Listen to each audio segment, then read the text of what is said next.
Microsoft Excel is used every day in millions of offices for work with data. There are tons of tables created every hour. However, many of these tables are built in a way that makes working with the data in them more difficult. In this video, we will show 2 tips for how to work with data in your tables so that you can save time.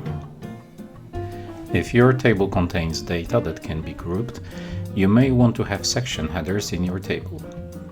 This may be usable for a clear overview of data that has some common patterns.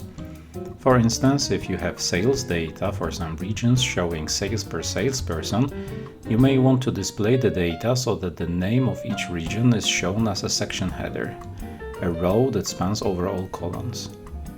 Many people know that Excel offers the merge cells functionality.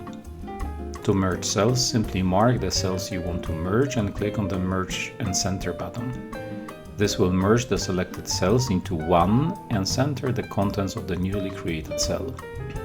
What value appears in the new cell depends on what values you had in your cells before they got merged.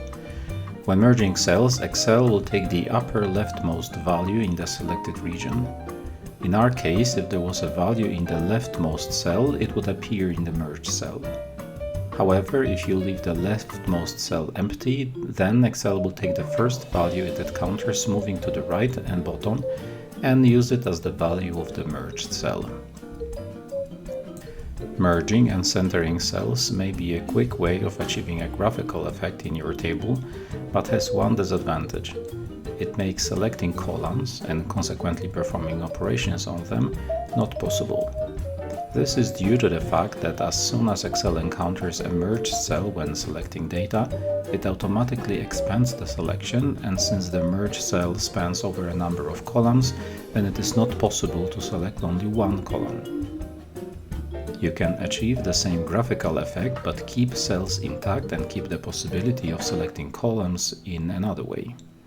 Simply mark the cells you would otherwise have merged and right-click on them and pick Format Cells. You can alternatively click on the expand arrow in the alignment section on the home menu or press Ctrl 1. On the alignment tab in the horizontal drop-down list of the text alignment section, pick Center Across Selection. This will center the text in the selected cells but keep cells not merged. If you only had text in one of the selected cells, then it will appear in the middle of the selection, thus giving the same effect as merging and centering cells, but without merging cells. However, if you have text in more than one cell within the selection, this text will be preserved and Excel will center all text from all selected cells. The final effect will therefore be different compared to the merge and center functionality, which would only keep the upper leftmost text. In some cases, you may want to have data in fully tabular form, where the value that was displayed as a section name in the previous example should be listed for all applicable rows. You may end up in a situation where you have this value only for the first row in the respective section, and the remaining cells in the column are empty. This makes, for instance, filtering for data from a specific region not possible.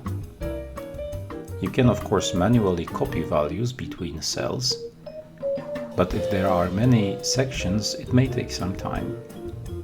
A better approach is to select all data by pressing Ctrl A and then pressing Ctrl G or F5 to open the Go To screen.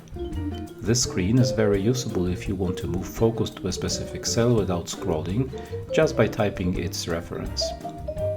However, if you click Special and pick Blanks and click OK, then Excel will select all blank cells within your original selection. Then, without clicking anywhere, press the equal sign and then the arrow up key on your keyboard. This will tell Excel to create a formula to refer to the value of the cell above. If you then press Ctrl Enter, Excel will fill in this formula in all selected cells.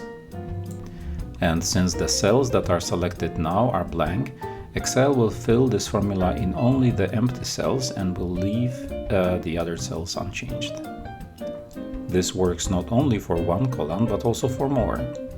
If you have a table with more columns that show the same pattern, simply repeat the steps. Press Ctrl A to select all data, Ctrl G to open the Go To dialog, click Special and select blanks. Then, without clicking anywhere else, press the equal sign and the arrow up key and press Ctrl Enter and voila! We hope that this video has helped you improve your efficiency when working with tables in Excel.